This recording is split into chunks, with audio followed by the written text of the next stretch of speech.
everybody. My name is Cece Delaney. Welcome to Creeps and Creeps. Today, we are going to be talking about the case of Tara Leigh Calico, which is still unsolved, so it's really frustrating. Sorry in advance. There are a ton of different theories when it comes to this case, so just be prepared to be annoyed. But hi, let's do a quick intro. If you're new here, welcome. I hope that by the end of this episode, you like this content enough to subscribe on YouTube or wherever you stream your podcasts, and are compelled to leave a like or review, with 5 stars obviously being the most helpful. I'm currently trying to build a communicative, creepy crew around these parts, so any questions, comments, concerns, they're all welcome and encouraged in the comment section on YouTube or the related Instagram post at Creeps and Creeps Podcast. Without any further ado or intro fluff, let's just get into this.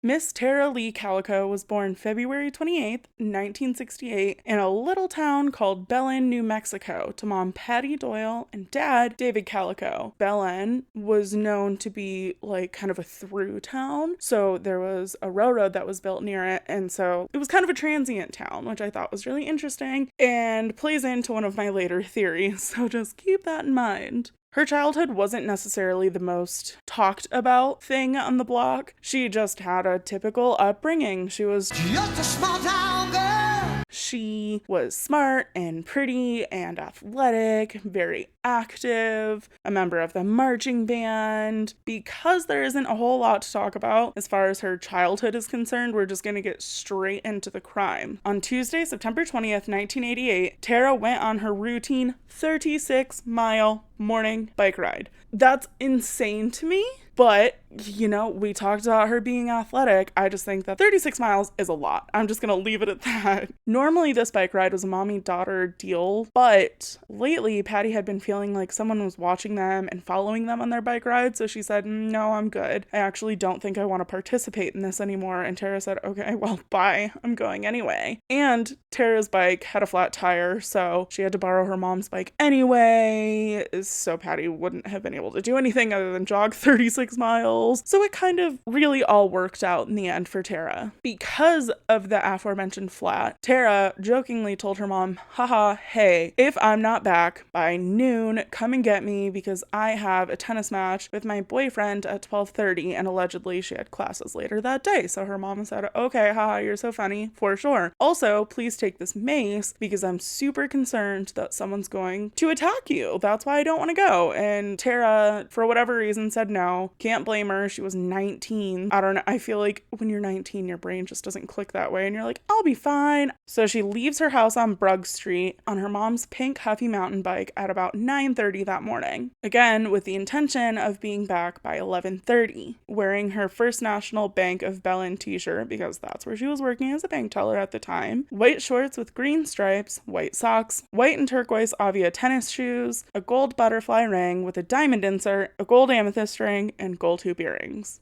Noon came and went, but Tara still hadn't come home, which really started to freak Patty out, and she went looking around Tara's normal bike route. But she only found the Boston cassette tape that Tara had brought with her on the side of the road without the Walkman at that time. They find the Walkman tomorrow. Don't worry, we'll get there. Obviously, this is not a good sign. So around 12:05 p.m. that day, Patty called the cops to file a missing person report, which they promptly did, which I'm really surprised about because it was the 80s in a small town, and normally they simply cannot be bothered with anyone over the age of 18. The next day, Patty went back out in another effort to locate Tara, and this time she found Tara's smashed Walkman and tire marks by a trailhead that showed signs of a scuffle. Patty felt that the Walkman was there intentionally because, knowing her Tara, she would have thought, oh, let me throw the Walkman in pieces. That way, hopefully, someone can find it and then follow the breadcrumbs and come get me. Very smart. Somehow, even though she was on New Mexico State Road 47, nobody witnessed the abduction. The only thing people had witnessed was a light Ford pickup truck with a camper shell following closely behind at around 11:45 that morning on the return leg of Tara's trip. So Tara was almost home. But unfortunately, Tara and her bike completely vanished and so far have not been found. So one of the reasons this case got so much attention is because of a Polaroid picture that was found. In fact, there were a multitude of Polaroid pictures that were found in this case, but we are specifically going to focus on 3 of them. We're going to touch a little bit on one more. The first Polaroid made its appearance in July of 1989. It showed an unidentified young woman and a boy gagged and seemingly bound in a convenience store parking lot in a popular tourist spot in Port St. Joe, Florida. Now, once detectives announced that this picture had been found and they said where it was found, witnesses were calling in and they were like, hey, I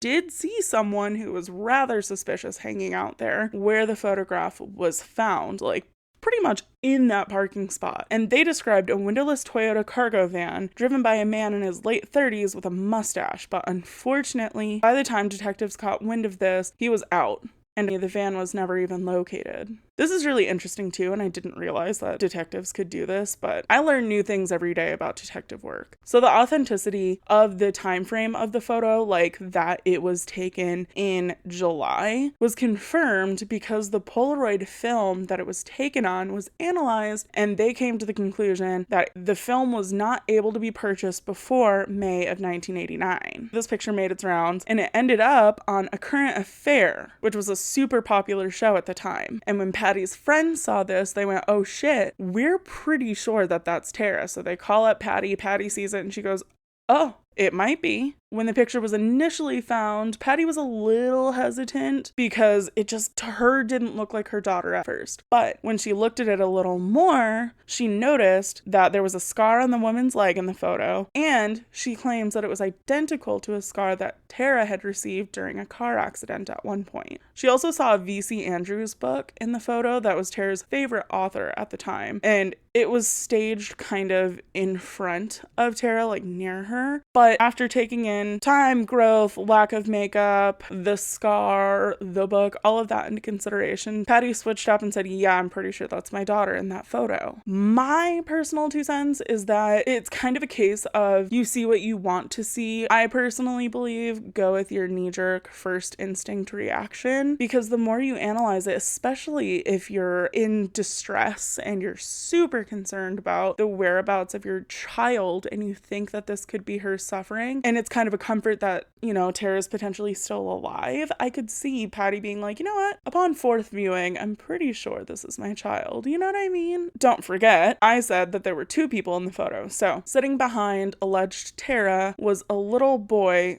who also was bound and gagged. When the family of the potential little boy saw the photo, they also were freaking out. They found Tara's family and they all got together and talked about how that could be their kids and finding the next step. Now, the boy in the picture, it was thought at the time, was named Michael Henley Jr. So let's talk about him for just a second. Quick sidestep here. So Michael was a 9-year-old boy who had also gone missing in 1988 in New Mexico during a camping trip to the Zuni Mountains with his father and a family friend. Mind you, this is only 7 months after Tara had gone missing. And then 3 months after that, the photograph was found in Port St. Joe. Sorry, I keep saying that weird. It's because I want to say Port St. Joe. It's not how it's pronounced. So I have to take my time with that one. Within just 20 minutes of arriving at their camping trip, Michael was gone. And his dad and friend obviously are freaking out. So they immediately get on the search for Michael and they cannot find him. So they take the natural next step and they call up authorities. Authorities come out, but unfortunately, there was a freak snowstorm in the middle of April that just completely halted and ruined the search. It was too dangerous to really keep going in those weather conditions, so they unfortunately had to call off the entire search party for Michael. About a year later, Michael's remains were found by some campers only 7 miles from his campsite, and the case ended up being solved and ruled as accidental death due to exposure, which would actually fully rule out the boy in the photo in Port St. Joe. So then you might be asking, who the hell is this child? Unfortunately, I don't have an answer for you, but there's another really interesting lead that I want to talk about really quick, and it's a kid named David Borer. David had actually vanished on April 26th, 1989 in Willow, Alaska. Yes, that is super far from Belen, New Mexico, but just hang in there.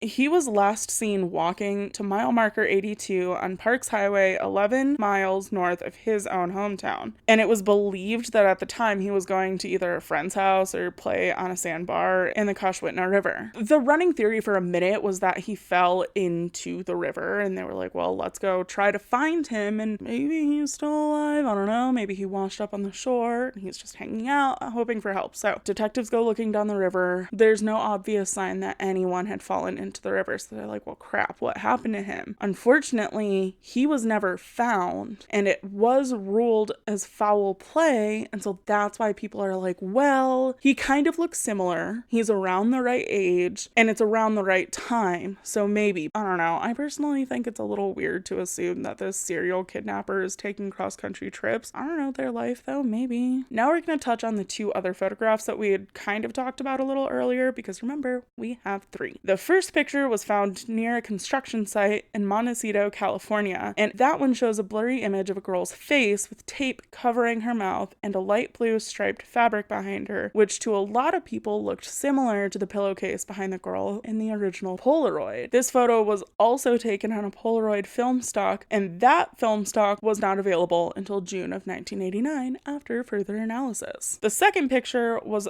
to me, really obviously a shitty prank, but it's of a girl who's tied up and gagged on a train, and it kind of looks like she's laughing, and she's like hunkered up and leaned into this guy who's sitting next to the window on the train. Like, to me, it just looks dumb. I'm gonna feel like a real asshole if that really is a picture of a kidnapped woman, but it looks like a hoax. And this was a really big case at the time, so it's not really surprising that people went out of their way to be giant turds to the Calico family. But that picture was also found, and it couldn't be ruled out as possible evidence, so it was still taken into consideration and analyzed very carefully. This one, the film stock, wasn't available until February of 1990, so still, again, kind of in the same time frame. Tara's mom saw both of the photos, and I guess according to Tara's sisters, they went through thousands of Polaroids that people had sent in that could have been Tara or were pranks like this or what have you. It's messed up. I feel like we should all know this, but if there's a missing person, please don't prank the family pretending to be that person. Seems like it should go without saying, but apparently people kind of suck sometimes, so just please don't do that. Now, when Patty looked at the picture of the girl in the first photograph that we talked about in this set of two, she thought that it could be Tara. To her, it looked very likely, and actually to her siblings, it looked very likely as well. The girl in that photo had a cowlick on the right side of her head, which matched up with something that Tara had, and the girl also had a lazy eye, like Tara had. Another thing I learned, I feel like I'm doing show and tell, but I thought it was so interesting because apparently when you're trying to identify someone in a photo, like say that a family member is missing and you find a picture and you're like, shit, that kind of looks like my family. Fun fact, evidently you can look at the person's ear, and ears are super similar to fingerprints, wherein each ear is individual. Like, no two ears are the same apparently. You can have very similar ears, but there will always be one or two little nuanced differences that make it completely identifiable that that is either your family member or not your family member. In 1998, a judge kind of seemed to believe that maybe the case should be closed and declared Tara deceased and ruled Tara's death as homicide. We're gonna skip a few decades here and go to 2009. Two letters with pictures attached to them were sent to the Port St. Joe police chief at the time, David Barnes. One was postmarked June 10th and the other one August 10th,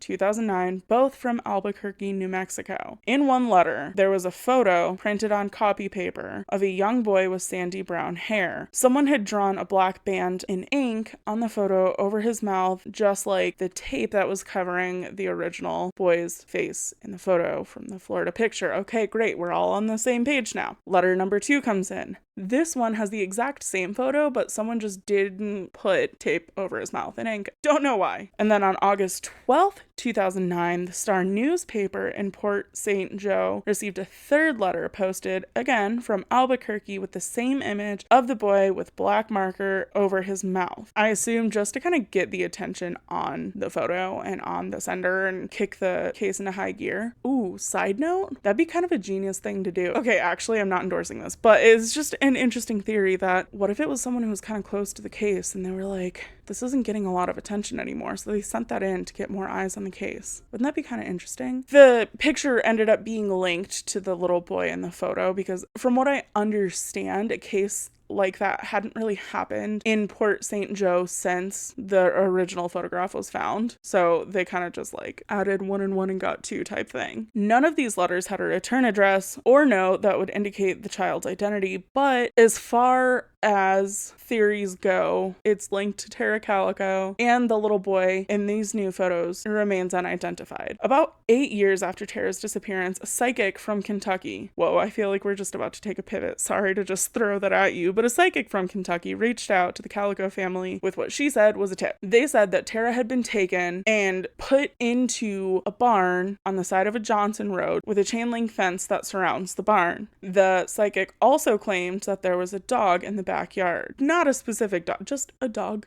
in the backyard. But obviously Tara's mom's like, okay, hell yeah, this is a lead, we're going with it. So she gathers up 2 detectives that had been working on her daughter's case, and they took off to Roswell, New Mexico, where the psychic said that Tara was in this barn. They start driving down just Johnston Road, and they actually see this big barn surrounded by a chain link fence. They're pumped, so they get out of the car and they walk up.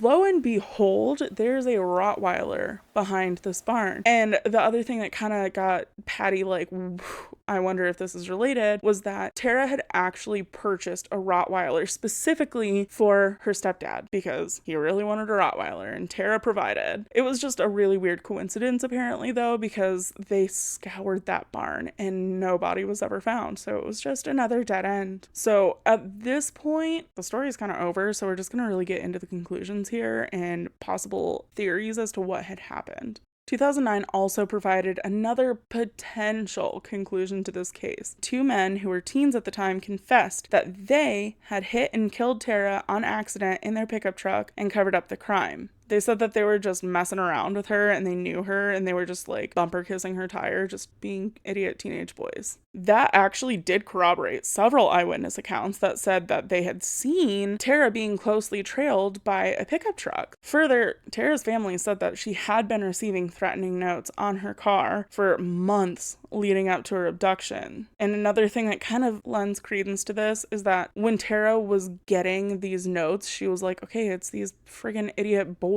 who are being super annoying. So she calls the cops and the cops look into it, investigate the boys, and this pissed the boys off. And so kind of the same but a little different of a theory is that these 2 boys who confessed to hitting her were actually just really pissed off at her and abducted her and then buried her in the desert of Arizona. The police chief at the time also so frustratingly claimed that he knew who these 2 boys were, but couldn't make an arrest without a body, which just is not true. It does make it a lot easier. But don't say that you couldn't, because yes, you can. What are you doing? I just don't think they had enough evidence to back it up, and they're like, no body, no crime. That's just my opinion. Feel free to disagree. Tara's stepdad was pretty pissed off, and the sheriff came out and said this, though, because he's like, why would you say that without an intention of an arrest? It could have botched the entire investigation. It led to false hope for the Calico family. Tara's stepdad and I are on the same page because he's completely firm in the fact that there was sufficient evidence in order to go ahead and arrest those boys that he thought may have killed Tara. In 2016, there was a bit of an update where police records indicated that a few boys, including Tara's ex-boyfriend, plotted out her kidnap, rape, and murder, but again, to this day, no arrests have ever been made. We're just kind of working on theories here.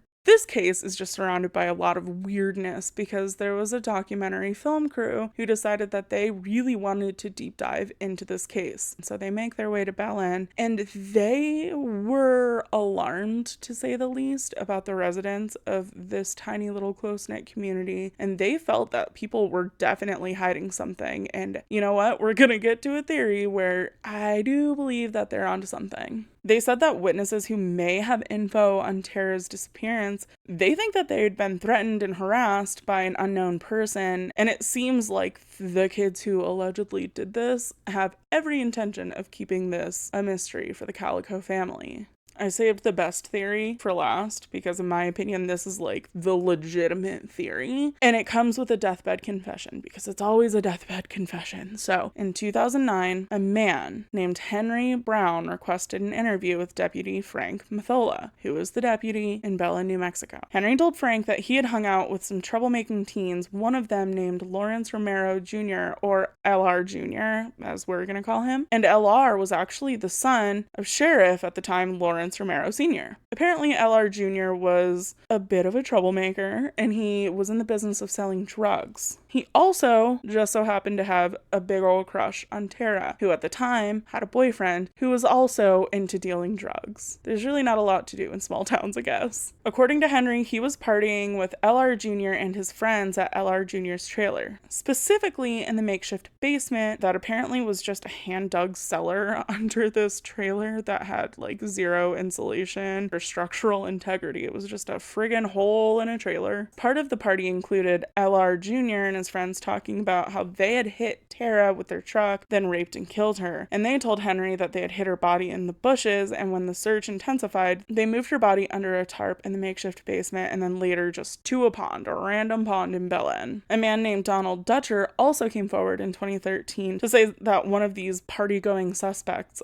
also confessed the same thing to him. If you couldn't tell, there are some obvious problems in this case as far as the integrity of it. We mentioned how LR Jr. was the son of the sheriff at the time, LR Sr. And there was speculation at the time that the deputy sheriff, who later ended up becoming the sheriff, named Rene Rivera, was allegedly a dirty cop who had a hand in covering up the crime and had the backs of the sheriff and his son. And the third biggest monkey wrench in this whole thing is that everybody involved is now dead. LR Jr. either committed suicide on purpose or by accident, depending on who you talk to, but he was playing a game of Russian roulette in 1991 and allegedly left a note confessing, but big shocker, this note was never entered into evidence by Deputy Rivera because, obviously, the second he enters the information, Rivera's the only one alive, so who's gonna take the blame? Rivera. So yeah, he's not gonna put it in. Allegedly. I don't know his life. So basically, TLDR, the most likely scenario is that Tara was deliberately ran over by some kids who liked to participate in recreational drugs, one whom was the sheriff's son, and all the suspects are now deceased, so no confessions will be forthcoming. Tara's parents have unfortunately passed away since then, but she does have 2 sisters and 2 brothers who are alive and very ready for this culprit to be nailed, and a really loyal former classmate named Melinda Escobar threw her hat in the arena, created a podcast called Vanished, the Tara Calico investigation, which is fully dedicated to revealing the truth of what happened. I personally believe that podcast coming out and gaining notoriety, it was like #1 charting, trending, clicks, views, likes, engagement at one point for a pretty long time, like long enough for the Belen police to be like, crap, now we have to look into this.